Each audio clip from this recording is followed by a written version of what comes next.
Good morning, everyone.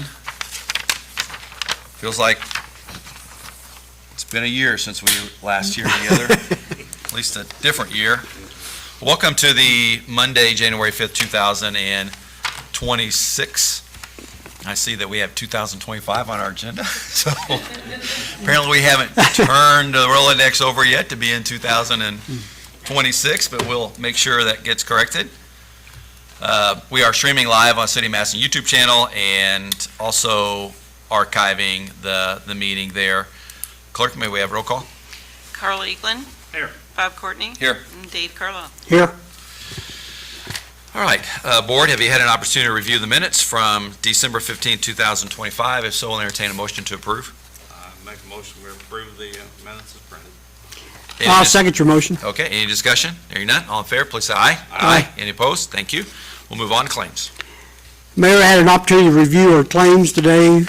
We have a general claim docket and a payroll docket, and I'll make a motion that the claims be approved as submitted. I approve David's motion. Okay, we have a motion saying, you mind just reading into the record just the amount of the claims? We'll just start doing that. That's pretty helpful. The general docket is $692,910.66. And the payroll is $317,321.27. Okay, perfect. Appreciate it. Second David's motion. And we have a second. All in favor, please say aye. Aye. Aye. Any opposed? Thank you. Now we'll move on to our regular business, new business. Mindy, you're here to introduce the 2026 Property Casualty Insurance Renewal. And thank you for doing it earlier than we've typically done, so it gives us more time to evaluate the insurance options that we have. Absolutely, and that is a big thank you goes to Gregory and Arpel, Gardner Insurance, the underwriters for getting it to us at least one meeting earlier than normal. Normally we're having to tee it up and approve it at the same meeting because we got to get a check out. So appreciate a little extra time, and a lot of work went into getting that done. So I'm going to just let Greg and Andy come up and talk you through where we are with this, but just a little background for you is this is what you have in front of you is the proposed amount.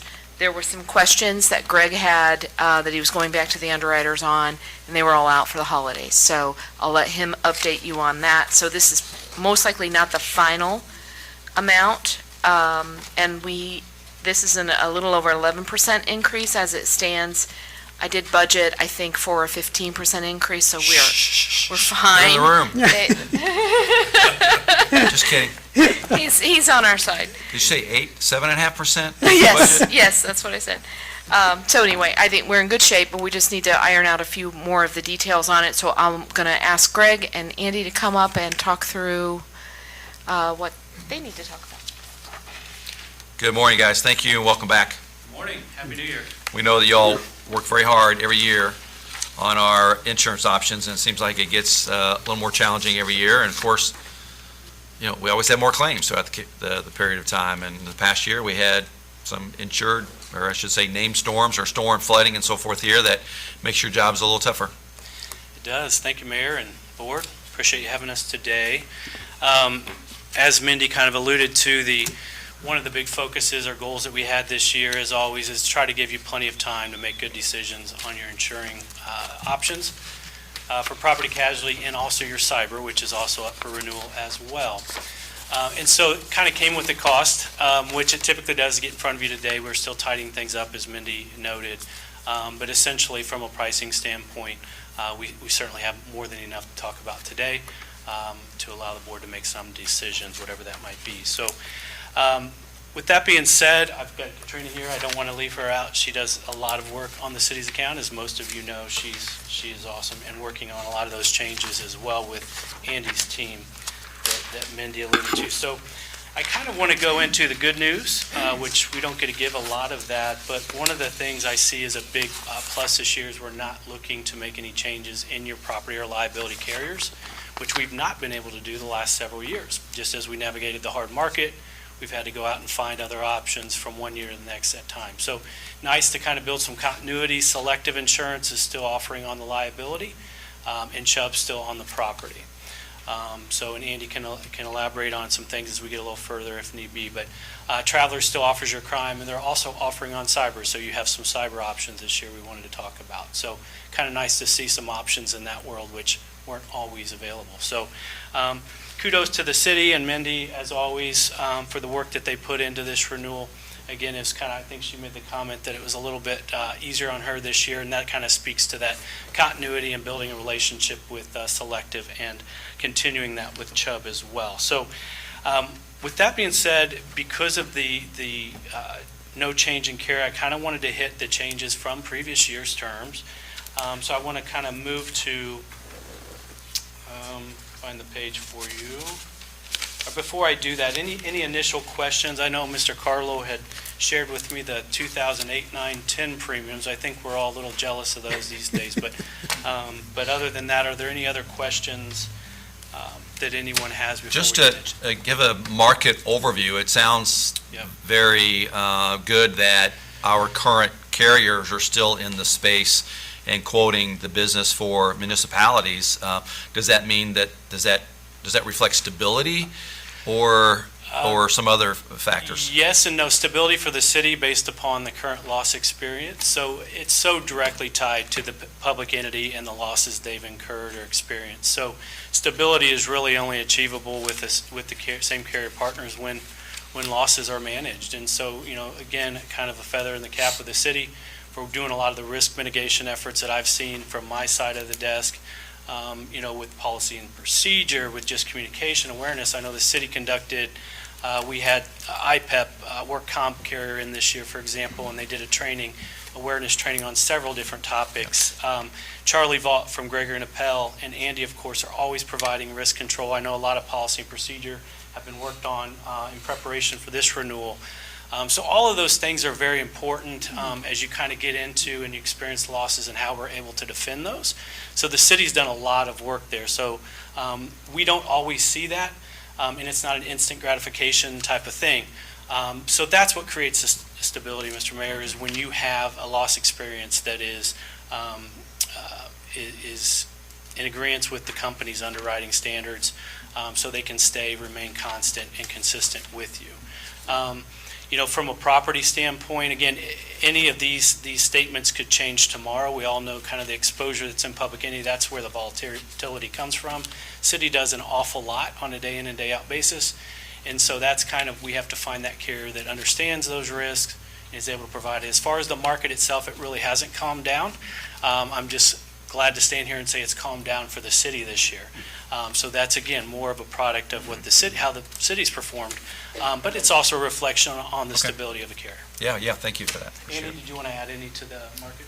No, it's an honor to be here. It's an honor to serve you. Everybody's talking about working hard. Well, we work for you, and we're honored to do so. So, I travel the state of Indiana serving public entities, and I can tell you it's always a pleasure to come here. Your loss experience has been good. There's a lot of communities that can't say that. There's a lot of insurance companies that's actually pulled out of the insuring cities and counties in the state of Indiana. You're with a carrier that, if you're with them, again, what Greg said could change tomorrow, but it's not been our history to see. Selective is very precise on the public entities, cities that they pursue, and they were very happy to start serving the city last year, and that we see the renewal terms this year as well. Okay. So it's a carrier partner that I think you can build on for long term. Okay, perfect. Thank you.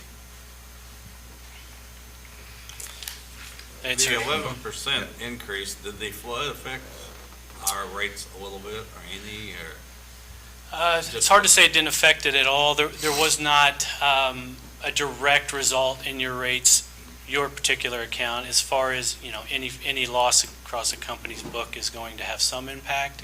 I wouldn't say it had a large impact in this case. A lot of the flood that was paid out was on a separate, what we call NFIP policies the city carries on specific locations, which is National Flood Insurance Program that I work with, that we work with Mindy and the city on annually on those renewals. So certainly caused a lot of challenges for the city, I know that. from my experience. But no, I wouldn't say that that had a direct impact on what you're looking at today. The other factor that has calmed down, or has not calmed down, is weather-related incidents. You're going to see that in the proposal and some of the terms, the changes in terms this year from last year, specifically in wind and hail deductible. And so the property coverage, currently you have an all-peril deductible. There are multiple deductibles that apply, but ultimately $25,000 per occurrence, which is a very important word. The other option in the industry typically is per location deductible. So we've been able to retain that per occurrence deductible, meaning one deductible taken at time of an occurrence. So if multiple buildings are affected, obviously the city's proximity to one another, the buildings are relatively close if we have a large windstorm, tornado, et cetera, which we've certainly experienced the last few years here. So we've been able to retain that per occurrence deductible, and certainly not every public entity can say that. Andy could probably speak to how widespread it is. It's true. And so, but what they have done is put a wind hail deductible, which is a peril deductible for any wind hail losses at $50,000 on your buildings, but it is still per occurrence.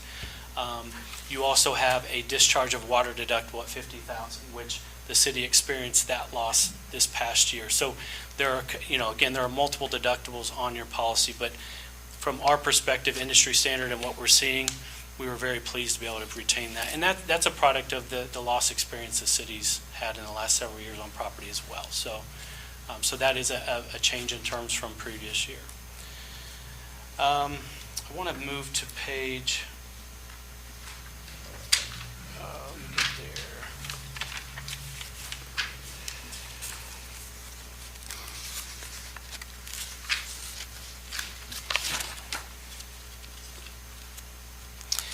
Just kind of go, and I don't want to skip over liabilities, your general liability, public officials, law official. No changes in any of the terms with those through selective, which again is a good thing. They're not asking for additional deductibles that you didn't already carry in previous terms. So I want to make a note of that. We are still working on and tidying up auto schedule, which will impact the auto, and the umbrella final pricing, which will be a change that will be made when we finalize that with underwriting. So I want to move to page 15. We're going to get to cyber liability if we could. You've been with CFC for several years. They are a non-admitted carrier, which is where you've been. They've been in that market space since it got really challenging, and that you've been with them at that $3 million limit for quite some time. A retention of $5,000 on those claims, which you'll see several different lines of coverage there on your page. The second option that we wanted to present this year is with Travelers, who also carries your crime coverage. And if you may remember from previous years, your cyber and crime are going to dovetail at time of loss likely. We try to move it to the crime, but cyber might be pulled into it. So Travelers at that $3 million limit, option one there, would be on page 16. They do offer the $3 million limit at a $10,000 retention, so there would be a little more of a retention for the city. At the time of that type of loss, I'm not sure that would be all that consequential. I don't handle the budget, but at the same time, if you have a cyber loss with a $3 million liability limit, you would be taking a $5,000 more retention there. The other notable coverage difference is where you see cyber crime, some of what we call sub-limits there, computer fraud, at $100,000. So for example, CFC offers that coverage at $250,000 currently. So again, some of those sub-limits would be a little bit less with the Travelers option. Andy, did you want to add some additional to that? Yeah, so as Greg mentioned, the city's crime policy is also with Travelers. So quoting Travelers on your cyber makes sense because like for computer fraud, you have a $250,000 limit on your crime policy. You got $100,000 here. You would had $250,000 with CFC, but if you have that type of claim, think about somebody misrepresenting themselves, trying to get money from the city, Prince of Nigeria or one of those type deals. We're going to try to drive that claim to the crime policy first. Crime underwriters are less loss adverse than cyber underwriters, and your deductible will be lower here. naturally they work in conjunction with each other. So in essence, you'd have $350,000 of fraud coverage in that particular peril from cyber crime. There's a little bit of premium difference that I'm stealing Greg's thunder on to go with Travelers. The cyber breaches that I've incurred with clients on Travelers, everybody says, wish we could have avoided it, but we're glad we had Travelers on our side. Because when you're buying the cyber coverage, you're actually buying those limits of vetted services after a cyber incident. So like the breach coach, Mullen Coughlin, Travelers has all those service providers on retainer. So the city would have a better handle on who their service providers would be within the Travelers platform. So as Andy referenced, there is a little over $2,000 savings to go to that Travelers cyber option at that $3 million limit. So there is a second option on page 19. I'm not necessarily, it's not on there for any other reason, as Travelers would offer that $5,000 deductible option at a $1 million. I'm never a proponent or wouldn't advise lowering that limit. But it maybe, if nothing else, gives you perspective on that. Any questions on the Travelers cyber option versus? I know that we have, over the last few years, spent, when I say we, Mindy mostly, has spent a lot of time focusing on cybersecurity and working with our new data provider on that. Does that help us obtain better options with regard to cyber? Because it seemed like cyber was one of those things that you had more scarcity of those who are underwriting in this space. Yeah, absolutely. So this is the options the city has is a direct relation to the work that's been done there. The ability to obtain terms, have good claims experience for several years now, and then additionally kind of shows to the industry and the clients themselves the work they've done to kind of stabilize that market as well. So collectively, as well as the city specifically, in the work that's been done, I know from our experience there's been a lot of investment in time and monies to get those things where the city wanted to be and where the cyber liability carriers required them to be. So, and I think everyone's in a much better position today. I say that very, very lightly because the cyber criminals never stop. Right, they don't. So that, and that's kind of that cyber awareness training and things that are happening amongst all the employees. That is very, very important to help with that. So yeah, we as you noted, Mr. Mayor, there was a time where we were having a hard time obtaining terms. So. Okay, thank you.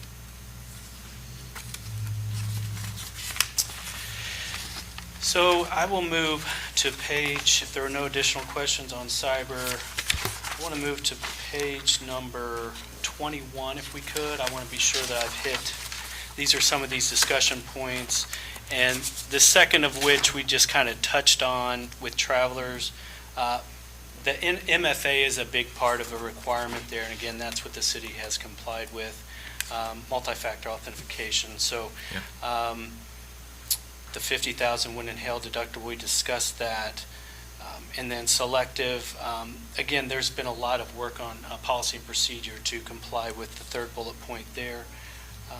And I know that Mindy and the team's working on that along with Charlie. So those are, again, the good news is that we're seeing rates that are starting to kind of level off. I say it cautiously because it is a very volatile marketplace. That has not changed. So I don't want to give the delusion that it has. But I also we're pleased that we're able to retain the terms specifically in property on that occurrence limit. And also, there are a lot of public entities that are taking wind hail deductors much higher than 50,000. Yeah. It's not uncommon. The other thing we haven't touched on today, but I want to make mention, is law enforcement liability. It's still a very volatile line of coverage in our industry, and I want to commend the city on what they are doing there. Their claims experience has been very good. And so, again, I just want to make that statement as well. So it's definitely a dividing line as far as where we can go for coverage and the options that we can present. Greg, talk a little bit about the terrorism coverage. Are you seeing any public entities, they're not opting out of that, are they? Not that I'm familiar with, and I would not encourage it. Yeah. You can see with the pricing there, kind of shows you the exposure that exists. I don't know that threat is lessening in today's world. And the city has carried terrorism for many years. Yeah. Since I've served them, it's been purchased, so. Andy, did you want to add? Do you have any? No, I mean, for those public entities that are more rural, it may be a debate. Yeah. A subject matter for them to consider, but if we have any exposure, it's got to be a certified act of terrorism by the Attorney General's office to trigger coverage. So at that time, we would be thankful to have the Yeah, coverage for yeah, sure. for sure. And what is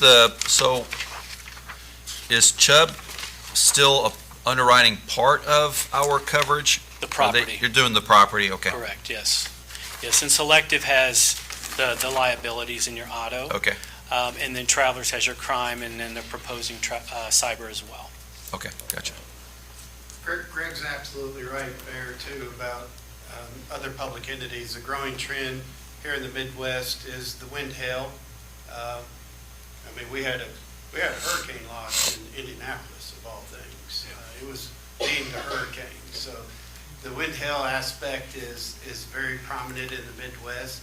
So rather than insurance companies increasing premiums, even though they can't increase enough in a very catastrophic type experience, they're attacking it with different deductible. Yep.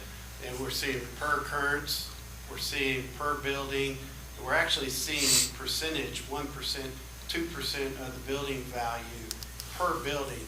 So if we can keep anything occurrence-based, even though that deductible increased a little bit, that's a win in this marketplace. Right. If we're west of the Mississippi, we're probably talking wildfires too, but here in the Midwest, it's the wind hail peril.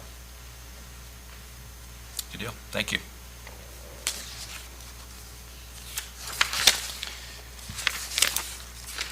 So I guess I would direct you to, again, were there any other questions from a coverage? I think we hit any of the changes in terms from prior year and the options.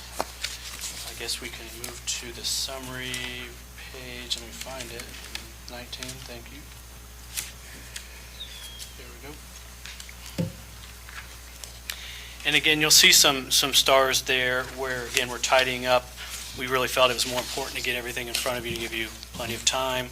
It's just challenging to do that. We're up against the holidays as well as the 1/1 renewals, which a lot of your partners or public entities are on a 1/1 renewal date, so they kind of take priority. So pretty happy that we were able to get it in front of you today. Anyone have any other questions? Again, you can see the options down there. Looks like the biggest increase is from automobile liability. And part of that is because there are about 5 vehicles being audited out that were rated in this quote that should come down. So Oh, you think that'll come down? the auto and the umbrella should, or Okay. excess, yeah. Those two that are starred. Right, okay. Again, we're working with underwriting on that right now. There were a few endorsement changes in there that weren't captured in the proposal. Okay. What's the remaining process on the policy to finalize the renewal? So our intentions would be to finalize and get the proposal finalized with the final pricing and so forth, and then kind of maybe come back together, determine if any of the optional quotes for cyber are, of interest for the city, and then kind of move from that point forward. We have the renewal dates on the 24th, and so again, another reason we wanted to get everything well in advance. I like option number 1 on the cyber. Okay. I think that was your recommendation. It would be. Was there anything else on options that we should consider with this renewal? I think, so we got some autos that, as Greg mentioned, are being re-underwritten both from the number of vehicles plus adding some more vehicles on his stated amount. Okay. So I don't think there's going to be a material swing. Katrina's done a great job going through the property. There's some tweaking to do on the property.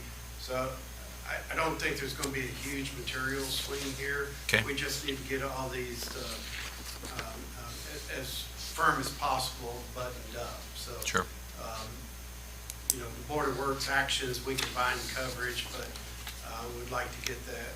What we could do today, if the board's agreeable, if this is consistent with your recommendation, is go ahead and approve the renewal with a renewal premium up to the dollar amount that's presented here, and then that'll give me and Mindy and Shirley room to work with you over the course of the next couple of weeks to just finalize it. If that versus you coming back, and is that okay with the board?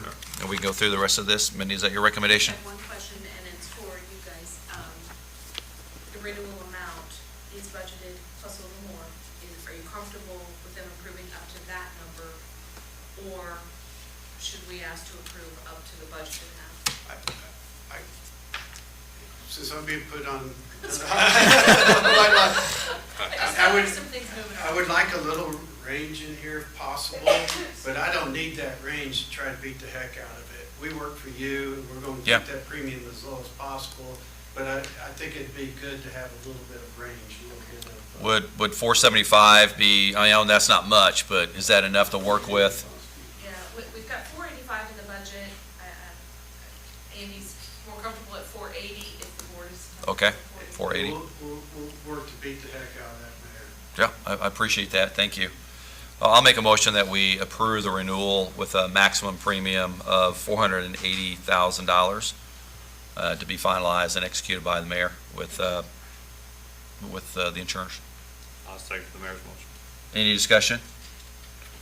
Any additional information we share before we take action on that? Any comments or questions?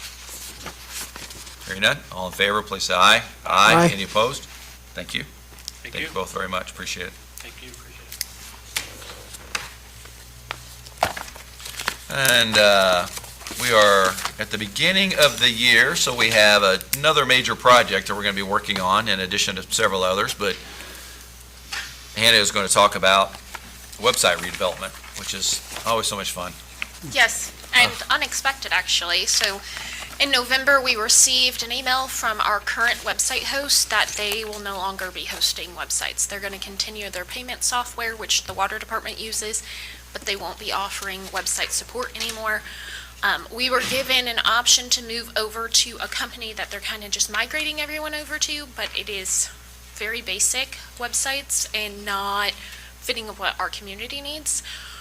So I had to do some research and start reaching out to other companies and doing demos. And so before you have a contract for Civic Plus, which the city used to have back in like 2020 and prior to that. However, when we had them, they did not have the functionality that they have now. Now there is full editing abilities that we can go in and plug in information, where in the past with Civic Plus, with our experience, we had to reach out to them for a lot of the things that we needed to change. This is the same company that the county uses, and they are constantly developing new software that we could look into in the future to help integrate into the website. One of the things that I do think will be better for everyone probably in this room and just everyone in our community is Civics Plus search feature actually includes a keyword option. So if someone's using that search bar on the website and they type in like job or whatever, it's actually going to generate that information instead of getting this page with like a bunch of different things. It'll actually help people to discover what they need to find, where currently the search feature is really poor. It also has like a subscription software built into it, so people can sign up, like say they want to follow Plan Commission agendas. Every time a Plan Commission agenda is posted, they'll get an email or text notification that this has been posted, and they can then go and view it. So it has some aspects that our current website doesn't have, and just a lot of back-end things that will simplify the work that Kristen and I do. So it's not something that we were pursuing, but now we have to. And if we can get a contract now, then we can get this launched. Our website ends in November. We can get this launched by like September. That's their goal, which gives us time to work out any tweaks while we still have the other company. And I like our current website. I'm even knowing that it's got some features in it that we want to be better developed. What are we going to lose? Because I like the fact that we've got the project pages. We've got a lot of content there. more information than ever before is available on our website. All of our agendas, all the agenda material is there. Will all of that be archived over, and what are we going to lose with a migration, I would say, back to Civic Plus, which is the company we left, 5 years ago? The company's changed quite a bit, and we will not lose anything. So there's a whole migration process where they will pull over the documents that we already have there. They will pull over the pages that we already have there. And just like a search of our pages, I know the mayor and I have talked a little bit of putting a little bit less on the website to make it, like, we don't have to put everything we talk about and breathe about on the website. It needs to be a website that is functional, that actually provides the community with the resources that they need, such as the projects page. So when they did just like a search of our website, we had 81 pages. That doesn't include the documents, it doesn't include the agendas, it doesn't include like applications. There's 81 pages. So they'll migrate over what we have chosen to migrate. They'll archive what they want to archive. We've already shown them like a sketch of how we want that homepage to look, and it is going to look a little bit different than the current homepage, but it's still going to have everything that we currently have, and probably even more, as far as like stuff to help our community find the answers they're looking for online rather than having to call or come in. Is it functionally user-friendly? Because I know several of us, meaning you and Kristen and others in the departments, are putting things on our website. Is it cumbersome? No, so it's actually, like if you're talking about back end, it actually has some functions that are a lot easier. The current website requires us to go back and forth, bouncing back and forth to add stuff if we need it on a certain page. This allows you just to go to that page and add it from there instead of having to bounce back and forth. So it'll actually cut down our time of adding to the website. Along the way, will we be able to preview what the new Yes. website's going to look like?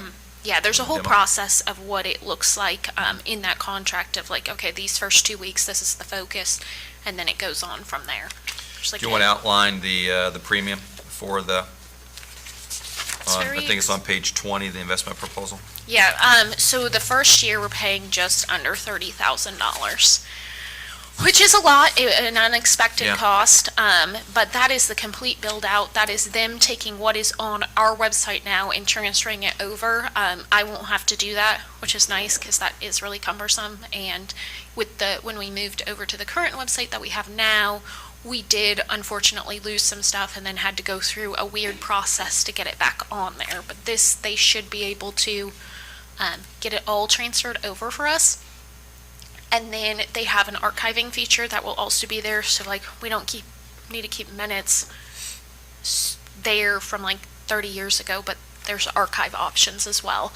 And then in the future, so this year it's 30,000, next year we're looking at just under 10,000, and there is a 5% increase annually, which is just something that every single website host does as well.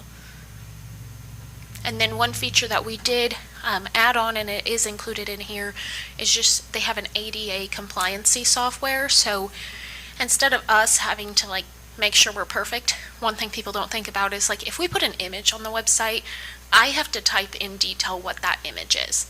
So if someone has needs to know what that image is and they can't visibly see it, then they can scroll over it and it'll say an image of whatever it is. Okay. So I put that in, and this software that they have that's built into their website is constantly checking that to make sure that we don't have issues in ADA compliancy, and then it will fix it itself or alert us if it's something that it can't fix.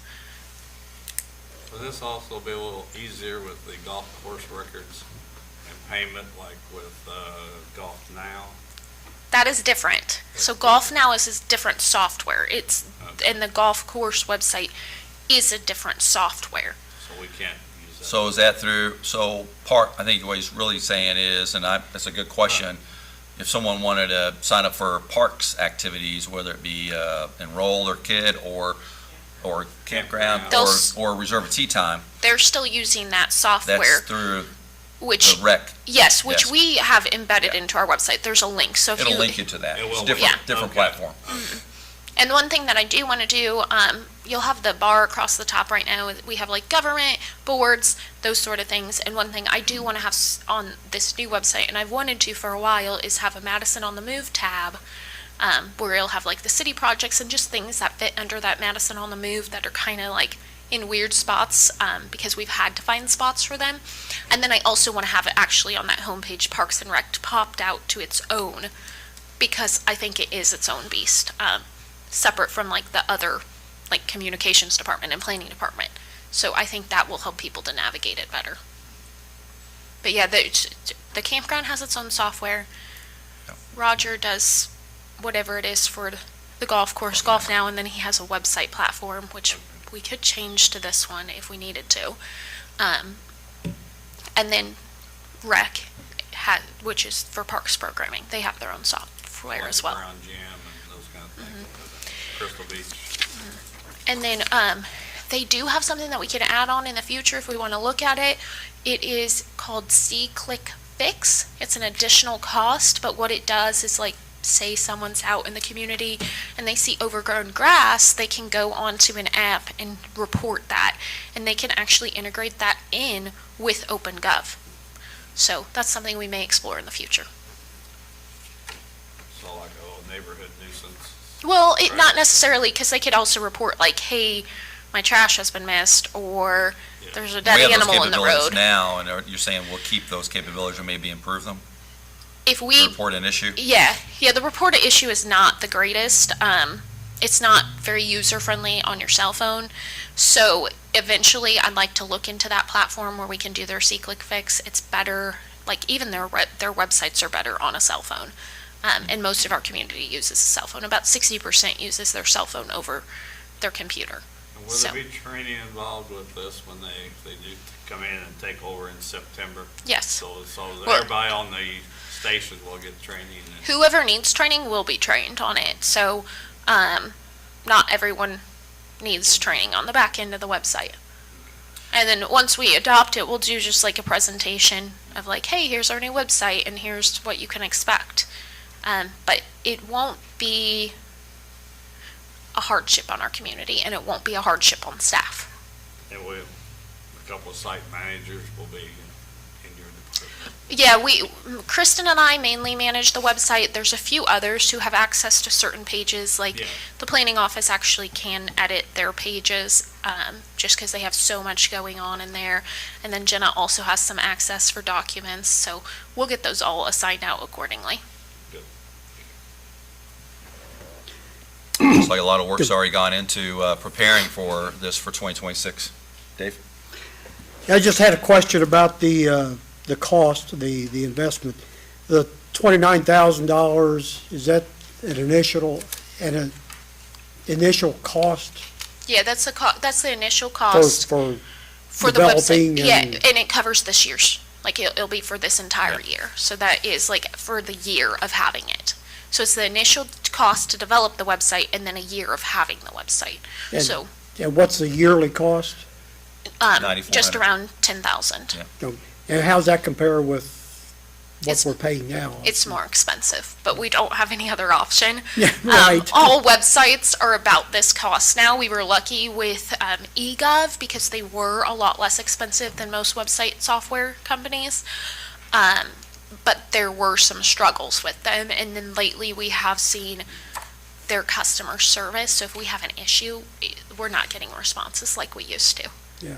So that has been really hard on our team of, hey, this isn't working, we need a response, and then I actually have to put a ticket into like the main team up there, but Yeah. yeah. So it's more expensive, but it is what we just have, honestly, we just have to do it. We have to have a website for our community, and we don't want to go backwards. Right. Today's The, world, you can't live without it. The website content and outreach and information is just, you've done a great job in developing it over the last 5 years, so I don't want to go backwards either. I just wanted to update the board a little bit on the financial side of it. As Hannah said, this was unexpected expense. The budget had already been completed when we got notified that we were going to have to find another option. So That's why at the end of the year, we encumbered some of Hannah's funds already. We were able to capture about a little over $9,000 for the website redo. So there's about $20,000 gap that we'll need to figure out between now and whenever we need to pay that bill. So Hannah and I will work together on identifying where those funds will come from, but then we'll have it fully funded for the year. And then, of course, for the every year going after, we'll know what to budget. I think Hannah's debit card would cover that nicely. I don't think so. Thanks a lot, Hannah. Hannah, are you able to generate numbers, visits to our website? On some things we are. So like if we upload a document, we can see how many people have actually clicked to view that document, and we've used that to track quite a bit of like big issues that we've been dealing with this past year. This will have that. It will have the Google Analytics tied in with it. So you could get who else, the number. You can't who see, all's yeah, the been number, there but you won't pretty be able to quick. see like what individual Right. went and visited the Number-wise. website. And I will say with like the documents that we upload, honestly, the numbers are really low.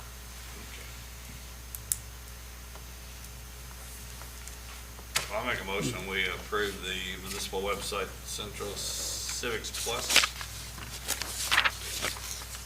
For the cost of $29,000. I'll second Carl's motion. Any discussion? Any comments or questions? Hearing none, all in favor, please say aye. Aye. Any opposed? Thank you. Thank you. Thanks, Sam. Moving on, I have a few comments here I'd like to just mention. First of all, welcome to 2026. Going to be a great year. Last year was another building block year, and 2026 is going to be no exception. Continue to see more infrastructure, and particularly park investment in 2026. Do want to mention just a couple of things just to get this out there, and that is we are, during the month of January, we will be soliciting interest from the Madison Fire Department for the fire chief position. We're going to do that in the month of January. We're also working through the Main Street punch list items, as well as the final stages of the improvements at the transfer station. So we're hoping to have both of those off of our project list here in the month of January, as they've been ongoing for a couple of years. We will have, new event planning guidelines that we adopted last quarter, I believe, that are in effect for 2026 so those organizations that are hosting an event that's utilizing city street or parks, please go to our website for our event guide for 2026. Follow that along with the process that'll come through the Board of Works. And then this week we have 2 opportunities for the public to be engaged in our owner-occupied rehab program for 2026. It's a grant that we are applying for, and part of the process is to have 2 public engagements, and I believe they're both on Thursday. Mindy, do you have that sheet right there on the desk? Does it say? I believe it's Thursday in the morning and Thursday around 5:30. First session is 10 to 11, second is 5:30 to 6:30. 10 to 11 and 5:30 to 6:30 this Thursday for owner-occupied rehab public engagement. So we're looking forward to doing more of that. That's going to be done in combination with our PACE program, as well as significant investments being made through our redevelopment commission across the community. And Dewey's back there, so it's definitely in conjunction with our goal for a more beautiful Madison and working through code enforcement on clean, safe, and beautiful. So a lot to happen in 2026. Board, do you have anything else to add? Then we'll open it up to public comment. Mayor, yeah, I got something here I need to bring up. I've had some inquiries about this. The second part of the year, we had Main Street project under construction. We had Main Street closed temporarily for a couple months, and we erected some temporary stop signs on 2nd Street and 3rd Street to help with the traffic control on those streets due to increased traffic. And the stop signs are still in place. I think it's time that we discuss what we're going to do with those. Are we looking at possibly making some of them permanent or removing them all? Or I just think we need to have some sort of discussion on what we're going to do, so. You just did. And I appreciate you, Dave, for bringing that up. And let me respond this way, which is two things. I'm going to address the parking first, and then I'll go to the traffic management signs. We had not completed the parking plans that we had discussed in the Board of Public Works because we wanted to get the work finished. The weather was changing on us, and plus we also wanted to see if there had been any change in the parking patterns, particularly on North Vine Street and North Elm Street.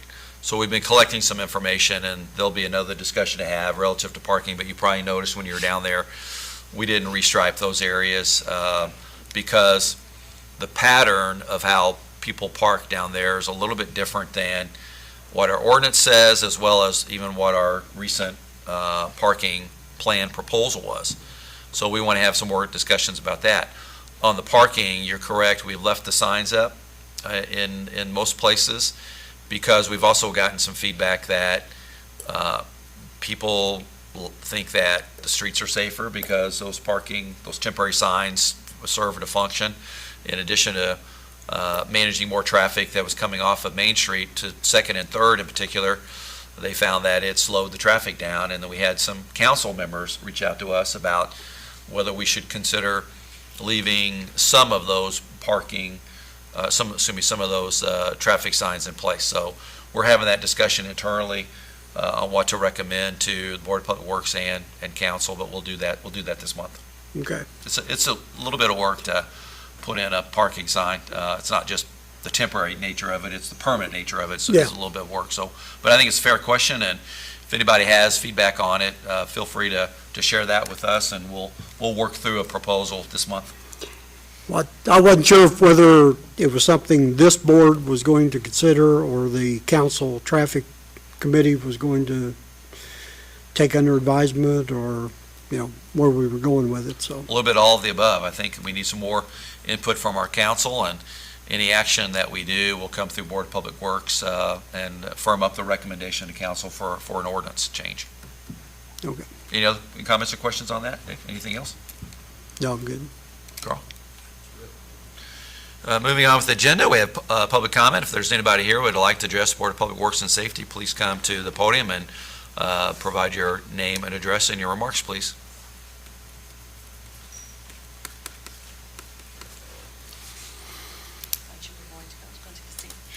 Lisa Ferguson, since you all asked that, I was glad you brought up that question, and just looking forward to those things, Dave, that you're talking about. I'm a big proponent of stop signs, and I've heard both sides around the community. And I'm always reminded that one of the last things that Mr. Steinhardt said to me was, would you please get them to put stop signs in, because that's the longest thoroughfare in Madison without stop signs. When we live on the east end of 2nd Street, those stop signs are tremendous, because when you're coming off the bridge, they are forcing people every street to stop. Personally, I appreciate that because I'm a walker.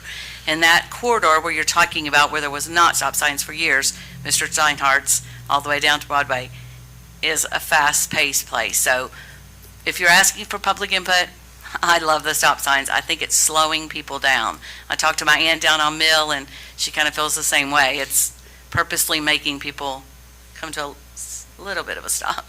A roll, anyway. Let's call it a roll from Officer Munt. But that's all. Thank you. Thank you, Lisa. Thank you. Anybody else? Our next meeting will be Tuesday, January the 20th, not on a Monday. We have a holiday on January the 19th. Martin Luther King Jr. Day, and you will not be here on the 20th? Okay. And if there's no other business to take on today, we will move to adjourn. I'll make a motion to adjourn. I'll second. All in favor, please say aye. Aye. Aye. Any opposed? Thank you. Thanks, everybody. Forgot to mention, we will be Wonder if swearing in another police I wonder officer. if they got the street passes down there for the golf carts yet. Mike, Rick. Oh,